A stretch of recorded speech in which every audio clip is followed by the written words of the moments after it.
We're really starting off today with just incredible vibes. There's so much energy going on. I'm really excited, and I think that's probably evident at this point, just with the music that I'm playing. Like I said to you earlier, we have a special guest in studio. I'm really excited.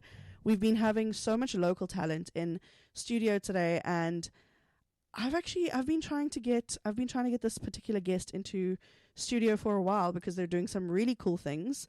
So without further ado, I'm going to welcome you to our show. Welcome, Tristan. Thank you so much for having me. Sure. Shout out to everyone listening. Shout out to the mom and dad listening.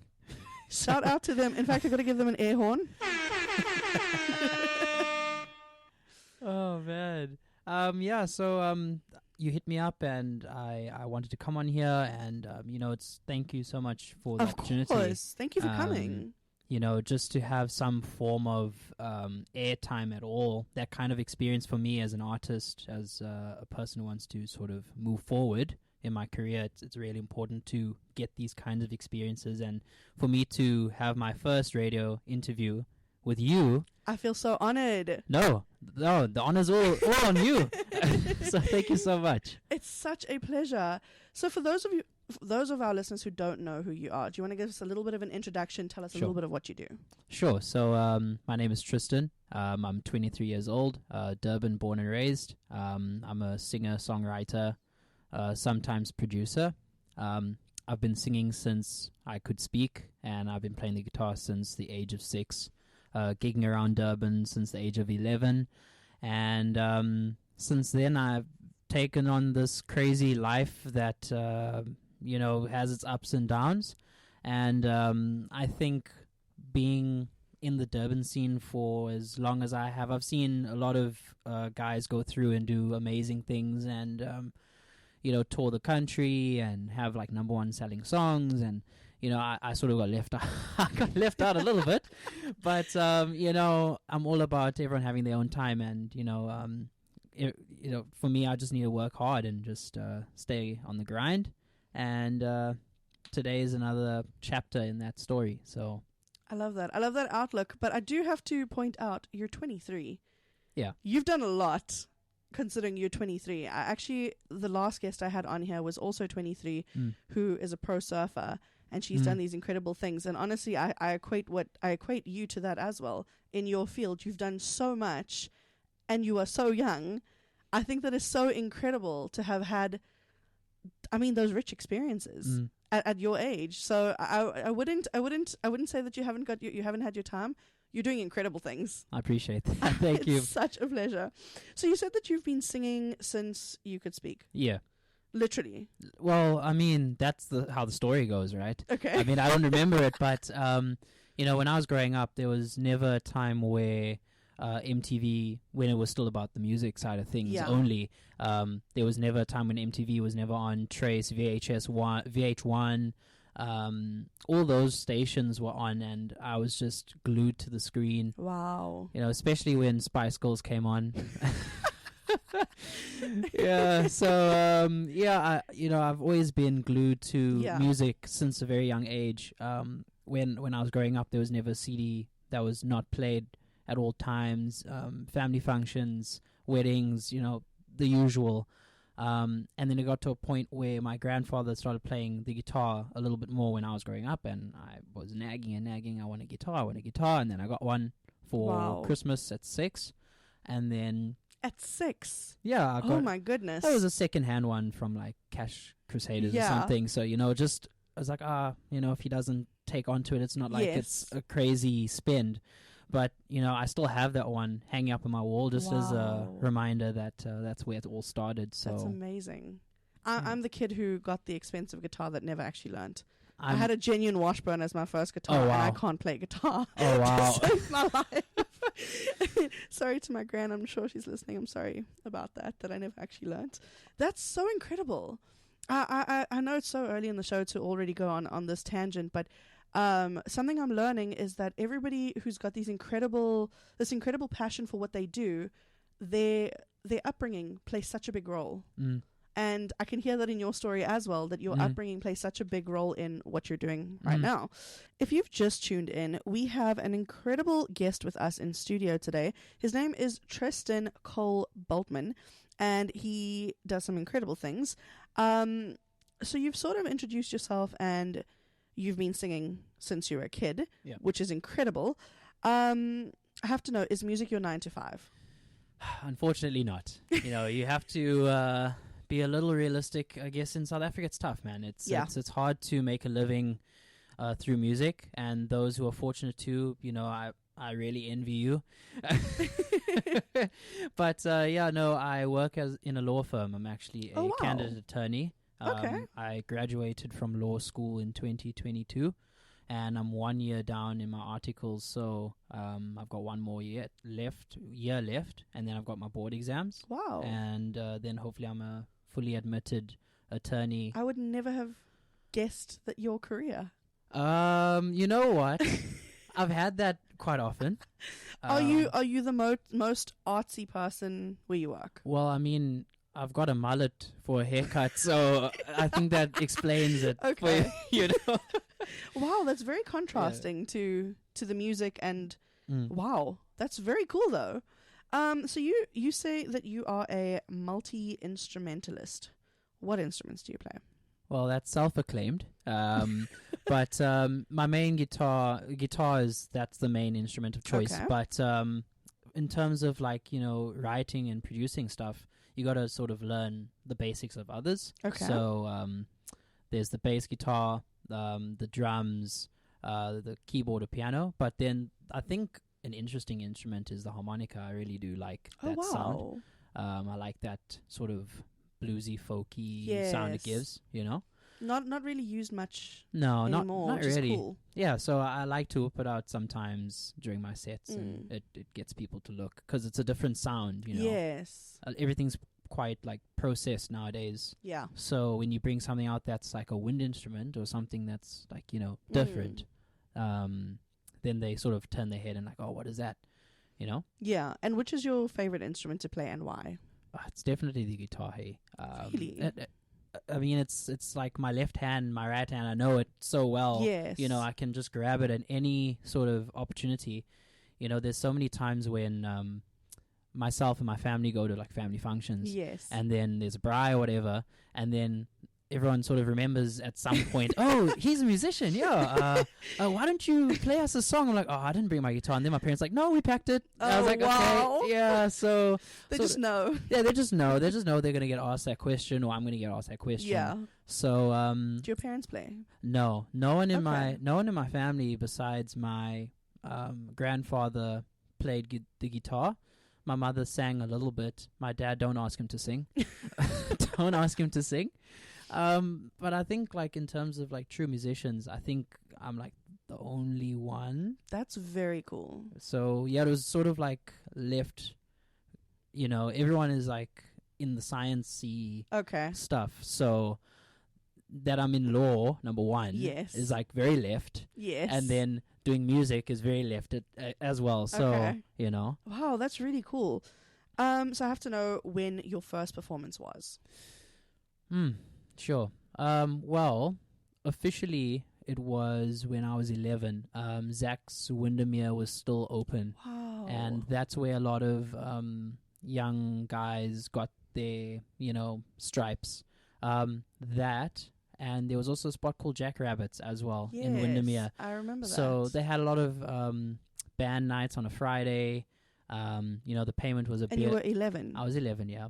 I was 11, and the payment was a beer and burgers. I couldn't have the beer, but, I could have the burger. I was really stoked for that. And, I think it was all due to my guitar teacher at the time. He introduced me to it. My dad was there at every session, every lesson, and he asked, hey, why doesn't Tristan give it a bash? And asked me. I'm like, well, sure. And then got into it. That's incredible for 11 to just be like, sure, let's do this. Yeah, I didn't really see it as that. I just saw it as mimicking those who I've watched on TV for so long, or, I just thought, why not? Yes. I've always been taught, just try it, and then if you don't like it, there's no shame in saying it's not for me, or, it's better to have tried than to have not. So I like yeah. that a lot. So of course now prepping for a show now versus back then is Yeah. different.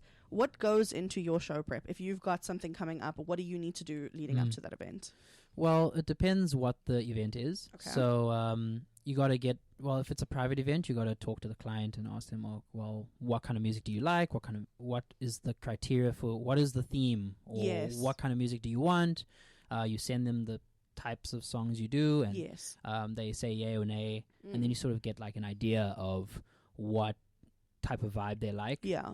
Most times I have a set list planned and I practice it, but then when it gets to the night, it completely changes because the vibe of the people on the day is totally different to what you have planned, because it's all about crowd reception Yes. to what you're doing. So if I do a song that's a little faster and they don't really seem to enjoy it, but then if I do a song that's a little bit slower and they more receptive, I'll do more of those. Yes. And then they're sort of more invested. So you really have to know your music and know a wide variety of things. You have to be well versed in different types, especially if you are doing those kinds of performances where it's mainly covers and stuff. When it's your own songs, you sort of you can't really do anything about that. But Yeah.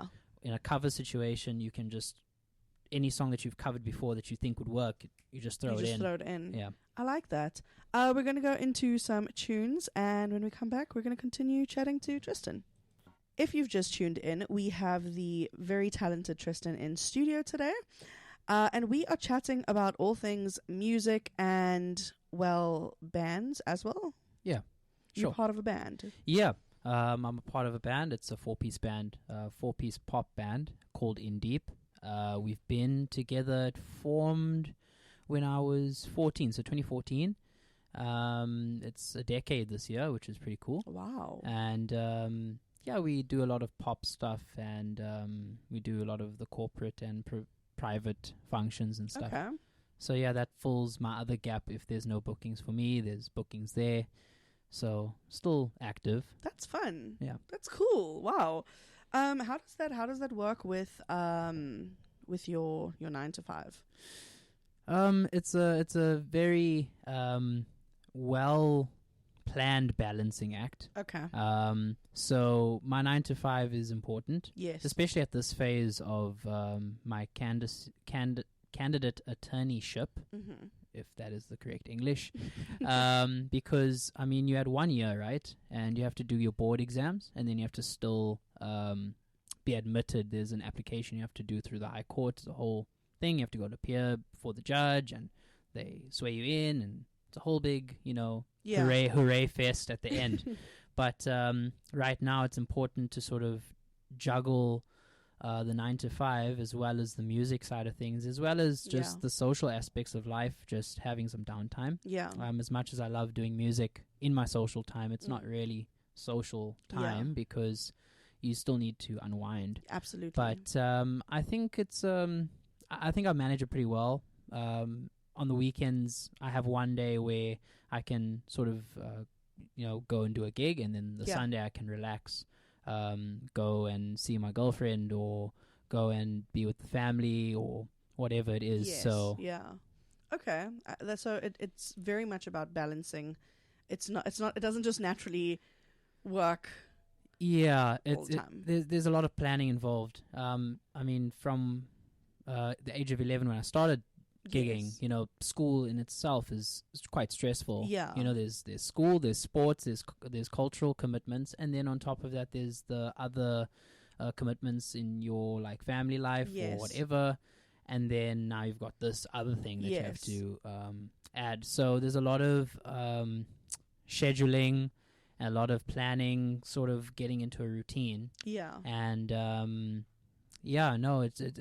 it's taken a lot of time to sort of try and perfect. I don't think I perfected it 100% yet, but perfect time management, organizational skills in that sense, just to make sure everything has its time and place and nothing clashes, and that makes a lot of sense. It's important, I think, to have time management skills when you have a demanding passion and a demanding career. Yeah. So you've been in the game, even though you're 23, you've been in the game for a long time. What is one of your biggest highlights in your music career so far? Sure. I mean, there's a couple.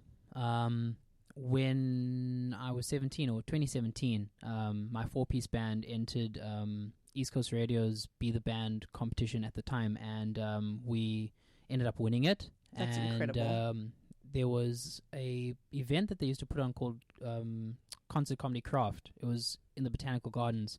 And that year, there was Mafiki Zolo, Ladies with Black Mambazo, Gangs of Ballet, Mango Groove. Oh my gosh, you know Gangs. Oh, yeah. Oh, that's so cool. So I got to meet them, take a picture and stuff, and got to speak to the Ladies with Black Mambazo guys, the Grammy Award-winning gents, such nice guys. And, be in a How big... old did you say you were? I was 17 at that time. Wow. Which was insane. There was 6,000 people there. Oh my gosh. So we were, I think, third on the bill. So it was quite full. It wasn't like about 6,000, about 4,000 odd, but that's still a lot. That is a lot. And it was a high production sort of gig. So there was a whole bunch of like sound checks and technical writers and things I've never done before, because all I knew is just plug in and play and just hope for the best. So yeah, that was like the one highlight. But I think the other highlight that I've had is to be able to play Splashy Fen, which was last year. That was my first Splashy Fen. That's incredible. And once you play at Splashy Fen, you gain that, not the notoriety, but I think you earn your stripes in another sense, where you can perform on a stage on your own. Yeah. And you network with all these guys from around the country. They're all wanting to play, and you also network with the guys who organize it, and it's just a whole big great thing for you to just get your name out there and talk to everyone and meet everyone in the industry. That's amazing. Yeah. Wow. So you mentioned earlier that you've got to know and understand and play a lot of different genres. What are some of the genres that you do play?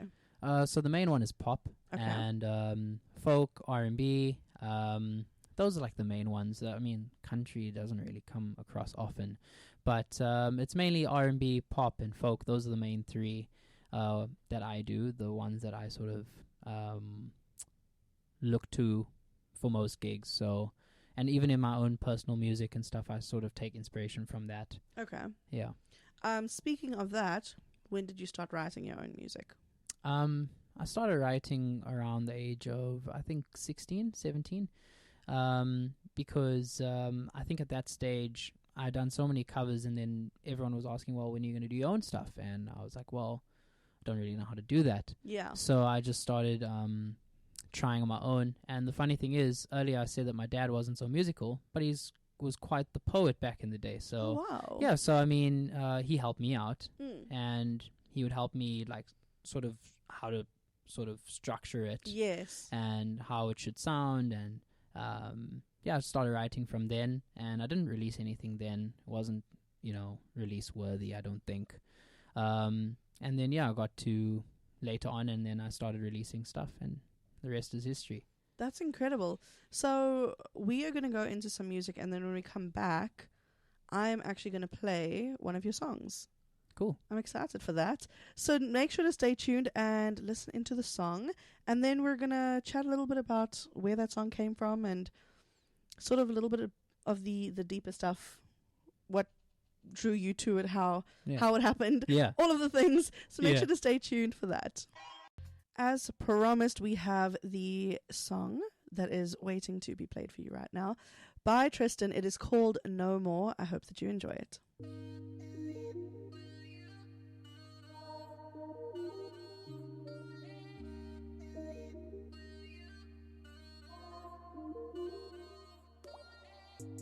I don't wanna have another repeat, so come on over here and listen to me.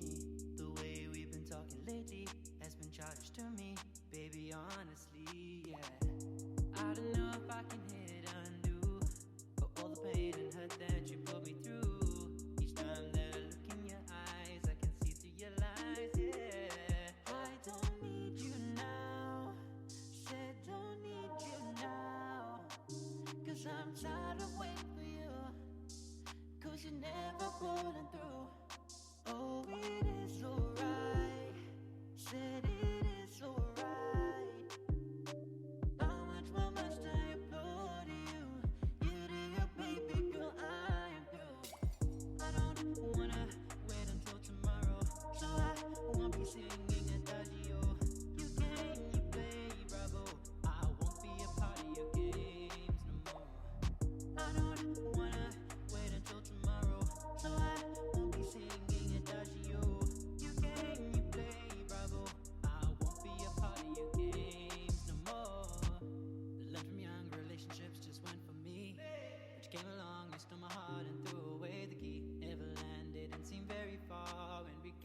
stars and I'd play my guitar, but that's gone. For the longest time my heart would just be offbeat. Yeah, I would play Marvin's Room on repeat. Each time that I looked in your eyes, I could see the reprise. No, no, I don't need you now. Said don't need you now. Cause I'm tired of waiting for you. Cause you're never pulling through. Oh, it is alright. Said it is alright. How much more must I applaud you? You do your baby girl, I am through. I don't wanna wait until tomorrow, so I won't be singing Adagio. You game, you play, bravo. I won't be a part of your games no more. I don't wanna wait until tomorrow, so I won't be singing Adagio. You game, you play, bravo. I won't be a part of your games no more. No more, no more, no more. No more, no more, no more, no more. No, don't need you now. Said don't need you now. How much more must I applaud you? You do your baby girl, I am through. I don't wanna wait until tomorrow, so I won't be singing Adagio. You game, you play, bravo. I won't be a part of your games no more. I don't wanna wait until tomorrow, so I won't be singing Adagio. You game, you play, bravo. I won't be a part of your games no more. I don't wanna wait until tomorrow, so I won't be singing Adagio. You game, you play, bravo. I won't be a part of your games no more. We're not about the hashtags and the lies. We about good music. The Underground. So that song was by Tristan. It's called No More. Tristan, do you want to tell us a little bit about that song? Yeah, sure. So it was lockdown time, 2019. Everyone was, stuck in their homes and stuff. And around New Year's time, I actually had COVID myself. So I was stuck in my room for 14 days when that was a thing. And I had just recently sorted out my room with a studio set up. Oh, nice. And yeah, I had nothing else to do. I was watching all the Star Wars movies and, I watched them all in like 3 days. And then I was like, well, what else do I need to do? And then I was like, well, let me just try my hand at production. I had been, self-studying it through YouTube, and YouTube's such a good tool for young creators. There's so much resource out there for them. Yeah. So I just was watching YouTube tutorials about mixing, mastering, production, what to do, and then I started producing the song. And the beat itself, or the instrumental itself, took like a day and a bit, and then the actual recording of vocals part was all done in my room and sent over to my friend James. Shout out to James at Echo Studio. He did the mastering of the track, and yeah, the writing process was pretty unique for me, Okay. because the song wasn't written on an acoustic guitar. I just did this beat, or Yes. this instrumental, and then usually I have a guitar out, I have like some chords in mind, and it's all an acoustic song first, Yeah. and then it goes from there. So it was a very unique style or way of producing, or not producing, of writing. And my friends at the time were just talking about relationships, and were talking about like what they don't like, what they like, and that's where the crux of it was, where you shouldn't stand for things that that don't sit with you. Yeah. Yeah. You should just, as I say, no more. Yeah. Yeah, so the chorus speaks for itself. Yeah. So yeah. That's really cool. And then when did you actually release the song?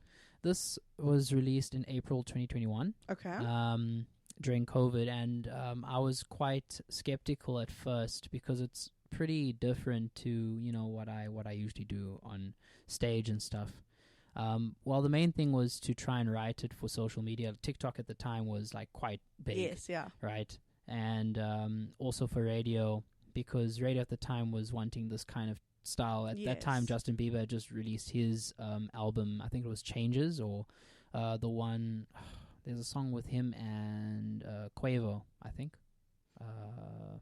Yeah, but that style Yes. it was pretty much the same. That Okay. hip hop pop sound, Yes, I get what you're saying. Mm. So you said that you produced this yourself. Yeah. In your room. Mm. In the middle of COVID. Yeah. While you had COVID. Yeah. Yeah.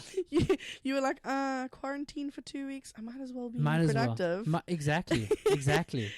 So, was this the first song that you released? Yeah, that was the Okay. first song I've released. And are you working on something currently? Yes, so I'm currently working on a few tracks at the moment. Okay. I've got some songs of my own that I've produced that are on ice. It's just about trying to fine-tune it. I don't see the need to rush products, Yeah. You just want to try and get the best product possible, and if it takes a little Absolutely. bit longer, it's fine. It's not really gonna, be the end of the world. Yes. I want a product that I'm going to be proud of, that everyone else around me will be happy about, and more importantly, that my family can actually, listen to in public. I like that. I had something that just popped into my head and then just popped out. It was about this. Oh, that's what it was. Yeah. So I did a little bit of a deep dive on your Instagram. Yeah. And I think I saw, was it maybe 3 or 4 pictures in different studios? Yeah. So how many recorded songs do you have that haven't seen the light of day that you've stashed away somewhere? I've got about 4 or 5 that are done, but there are quite a few demos Okay. that haven't really seen much attention. Okay. Mainly because when I was in studio, it was my final year of varsity, and then also when I started work. So it was a little bit tough. And then, just trying to find that time. But there are quite a Yes. few songs that are on ice. So I'm pretty keen. Okay. That's yeah. cool. I think we're definitely looking forward to those coming out, and we'll hopefully be playing it on our station when Yeah. they do. I'm looking forward to that. Let's get into some tracks, and when we come back, we will keep chatting. So if you've just tuned in, we have Tristan BOLTMAN in studio with us today, and we've just been chatting a little bit about his experiences. We listened to one of his songs, which was really incredible. And we have learned that he does not just play multiple instruments, but he also produces music. So I have to know, what excites you more, producing or playing? I think the fact that I'm not classically trained in production, I think it is a little more exciting, because then I sort of learn every time I do a project. There's something new that I can learn from.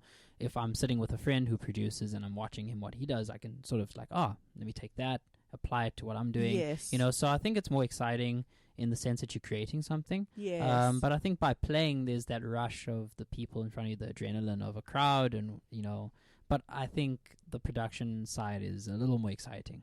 Okay, that's interesting. I have to ask, you just said the rush of playing, and it made me think, is this the goal, or have you had this moment, and what did it feel like? The moment where you're playing a cover of something and your audience starts singing along. Yeah, no. I've had that, sure. I had that at Splashy Fen last year, and I think it was... What song was it? It was Stay by Justin Bieber and Kid Laroi. Okay. And everyone was singing that oh part. And it was so loud, and it was really, really sick. So I think that was a surreal moment where I realized, people are singing along with me. Does that catch you off guard when you're actually playing on stage and that happens? Oh, yes, it does. Because most of the time I feel like I'm on autopilot, because I'm sort of only hearing what I'm... But then when you hear someone else singing back, yes, it sort of catches you off guard. You're what is going on? Why are they singing right now? Oh yeah, okay, yeah, I'm singing. I forgot. So yeah. That's really cool. So this was just sort of a short jumping in. But you did mention Splashy Fen. Yeah. And I actually did want to talk about that. So you have played there, and you are playing there again this year. Yep. Firstly, I have to know what the experience was like. Oh, just in terms of the behind the scenes things, it was great. The team are really accommodating. they look after their artists, and they place you where they feel your music is going to be appreciated. Because I mean, if they put like someone who just did acoustic stuff on like an electronic stage, it wouldn't really make sense, would it? So they place their artists really well. The whole thing of just getting to their driving there, and then when you get there, it's this whole different world. Like there's so many different things to go look at. There's stalls, food stalls, there's things to go buy. There's different there's merch stands. You can sell your merch there if you want. Wow. There's so many different stages, and it caters to so many people. And me going there as not even an artist for the first time, but as just a casual music enjoyer for the first time going to Splashy Fair, and it was such a treat just to have so many options. Yes. And credit to them. They just, they give the public what they want. They get the artists that they want.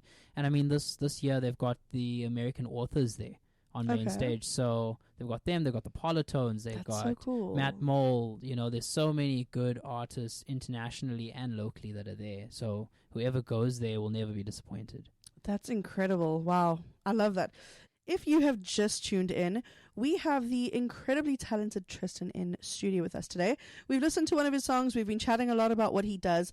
We've learned a lot about what it takes to juggle a career and your music career. And I've been teasing that we have something special coming up. The special thing that we have coming up is that we're actually going to get Tristan to play live on air for us. So I'm really excited. Do you want to tell us what you're going to be playing for us? Yeah, sure. So the song I'll be playing is a unreleased original, and it's called True Love. This one is inspired by what love is, and got to shout out the significant other for that one. Oh man! Because it came around, the song idea came around at during our relationship, and it's really something special. And to encapsulate it in a song that is feel good, but not so like sappy sounding at the same time, like not like one of those like guilty rom-coms that we all like to go back to. It's one of those songs that everyone who might not have been in a relationship yet, or not have found true love yet, they can still sort of listen to it and still resonate with it. And I'm really keen for you guys to get a listen at the song. That's exciting. And you're playing 2 songs for us, correct? Yeah. So that's the first one. And the next one is a cover, and it is going to be a song that has been around in my repertoire for a while. And it's a song by Ed Sheeran. It's called A-Team. I love it. I love it so much. I'm very, very excited for that. We are going to hop into some music while we prep the studio for this. And as soon as we come back, then we are going to have you play live on air. Sweet. Awesome. We totally didn't get distracted talking about cameras in studio. We would never do such things. So I am still blown away and taken aback by that incredible performance. Thank you so much for doing that. No, it's a pleasure. Thank you for having me on.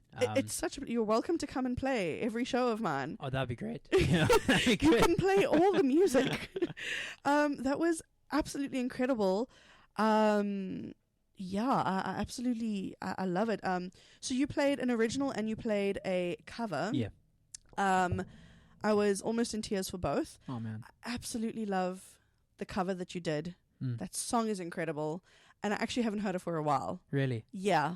I used to adore, I don't know if you've heard Birdie's cover of it. Yes. I absolutely loved it. And it was so nice to hear it again. And you did such an incredible job. Oh, thank you. It's such a pleasure. And then your original. Yeah. So tell us a bit more about that. Oh, that original, it came about, I think it was about last year. I was trying to sort of get out of a creative rut. Especially with starting a 9 to 5. The creative juices are really lacking for the most part. So because your mind is, occupied elsewhere, and for me it's always just, my mind is just constantly working and working and working, and when I get home I just want to crash and like play video games or something, like something mind numbing to just get my mind off everything. Yes. But you know what, the one day I just came up with the chord progression. I just thought, you know what, I think I'm overcomplicating things. Let me just take it back to grassroots levels, take it back to the things that sort of inspired me at first. And the reason why I chose those songs is to show sort of the inspiration I took from Ed Sheeran's style of writing and playing and singing. It's a pretty similar style, and the lyrics itself, it just sounded like a love song to me, and the muse was there. Yes. So yeah, and the content just flew like within an hour. The song was written, That's everything, amazing. and my friend James that I spoke about earlier, he's produced the song for me. We co-produced it, and it's sitting, and we just finalizing a few things. So is that your next one to come out? I think it is. Oh, that's exciting. I definitely can't wait for that. And we're definitely going to be promoting that when it comes out. I have to ask, did you win enormous brownie points? Oh yes, very much so. I was very much in the pound seats for a while. Hopefully I'm still in the pound seats today, but yeah, no, she loved the song, and everyone around me loved the song, which was great. And especially when it's in that form where it's just raw and acoustic, for people to like it. When it's not even a finished product, that's the telltale signs of if you have something good on your hands or not. Yes. So. Oh, that's so amazing. So I have to ask, other than producing music, what are some of your goals in the music industry? For me, I just want to be able to, one day be able to release music independently or through a label and be able to support a family through that. As much as the 9-to-5 is great, and I love my job in law and stuff. Yes. Music is something that I would really love. If someone just said, "Here's $100 million, yes, do it," I'm like, "Yes, I'll do it." I won't even look. And that's so anti-lawyer, because you're supposed to look at the T's and C's. Yeah. At that point, I'll be like, "No, it's fine. It's fine. I'll do it." I'll be naive. It's fine. But yeah, that's the end goal. Just being able to travel.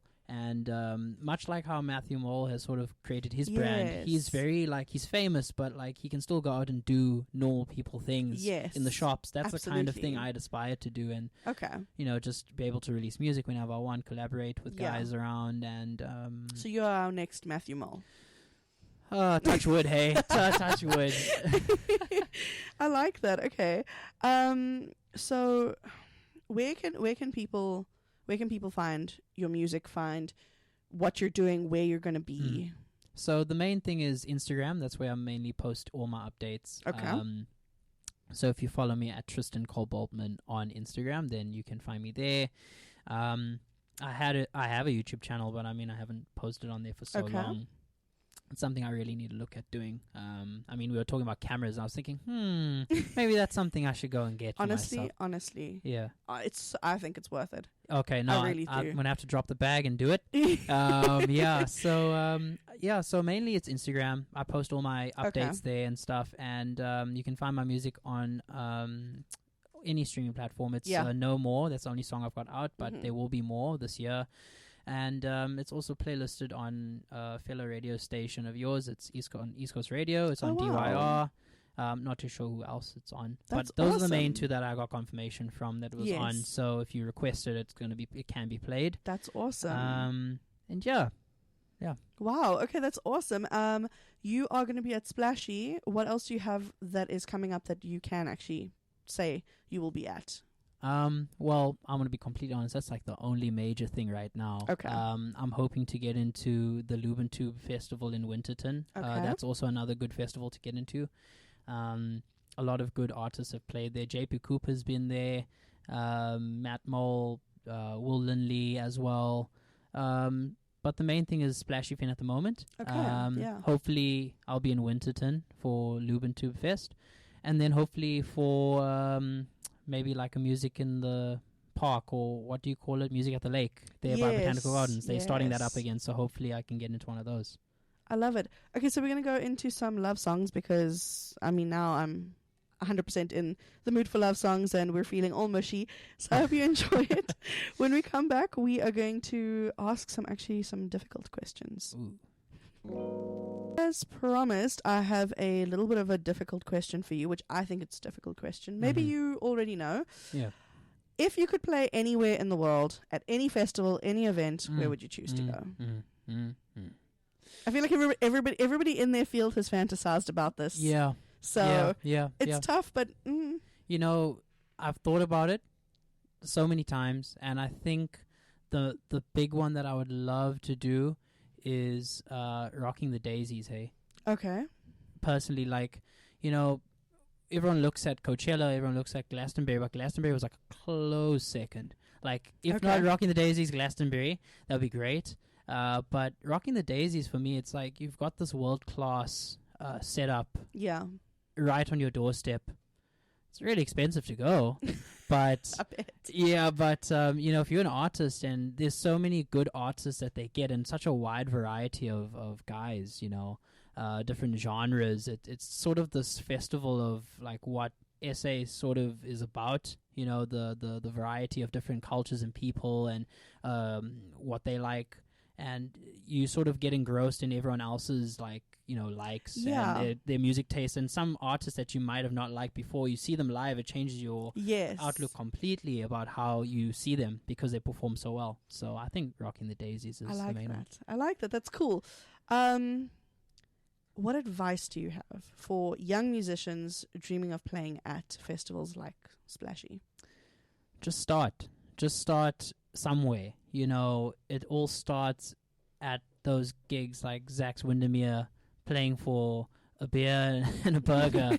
You know, you're not gonna get, you know, money or anything like that. If you're coming into it for money, you're in the wrong field. Absolutely. And I mean, if I studied law, I'm in the wrong field if I'm looking for money either. But you know, if you're there because you love what you're doing, and if your intentions are true, and they are, you know, you want to do it for the right reasons, not just to chase money and fame and all these things that are so, you know, they seem easily accessible these days. Yes. You know, just have your mind and your intentions in the right order, and everything will follow. Don't give up. There's going to be so many rejections in your music career when it comes to submitting your songs to radio stations, submitting yourself to festivals, to venues. Even the smallest of venues will say no to you. I've been told no so many times. But it's just about you putting your brand out there, getting a good team around you, getting the right people around you to steer you in the right direction, to make sure that you have your head on straight. And then when you do have some form of success, you don't think, oh yeah, you know, I'm this big shot or whatever. You got to keep your head grounded. You got to keep yourself, you know, centered, and just trust the process. You know. I love that. I think that's some really awesome advice. Before we say goodbye to you, you just let people know one more time where they can find you, places that they can see you play, where they can listen to your music, how they can get updates about your new music that might be coming out. Okay, so if you follow me on Instagram and on TikTok at Tristan BOLTMAN, you guys can find my updates on Instagram mainly, but you can find all my content and stuff there. TikTok is where I just sort of, you know, it's just random content. Like if I'm out for the day, it's just a random vlog or whatever, but that's like a different side of me. But Instagram is more like where everything is. I mainly play at Bolido Farmers Market, Shongweni Farmers Market, but the main one that you can catch me at is Splashy Fin, and I'll keep plugging it the whole time. I'm wearing the cap even. Yes, you are too. I'm wearing the cap as well. And it's funny, help me with my questions, because I saw it and I was like, yes, I have Splashy questions. Yes. You can catch me at Splashy Fin. I'm going to be there on Thursday evening at the Treehouse stage, and I'm going to be there on Saturday in the day at the River stage, the Corona stage, and those are the places and the things that are going on right now. That is awesome. Thank you so much for doing this. No, thank you for asking me to be here. It's really such a pleasure. We've all enjoyed it so much, and I guarantee the listeners have as well. We're looking forward to having you back on the show. No, you call me. You tell me when. Absolutely. I absolutely will. Thank you so much. No, I appreciate it. Thank you. It's such a pleasure. We've had such an incredible show today. I had so much fun. I hope that you enjoyed joining today. We had so much incredible energy in the studio. There were so many things happening. I'm still living off of the high from that live performance. It was so incredible. I enjoyed it so much. Everybody in studio was really taken aback. Tristan is so talented. Make sure to go and support what he's doing. Go and check him out because his stuff is so good. I can't wait until his new music comes out. He's got such an incredible sound. As you can hear, I had a lot of fun with this interview. It was really so much more than I expected, and I got a lot of good feedback from this, hence we made the video. You will notice that I didn't have the live performance in this video. Go and check him out. Go and check out his socials. Go and see what he is doing, what he is all about. Trust me, it is absolutely worth it. He is such a talented musician. Once again, a huge thank you to Tristan for coming onto the show and for just really bringing such an incredible energy with him.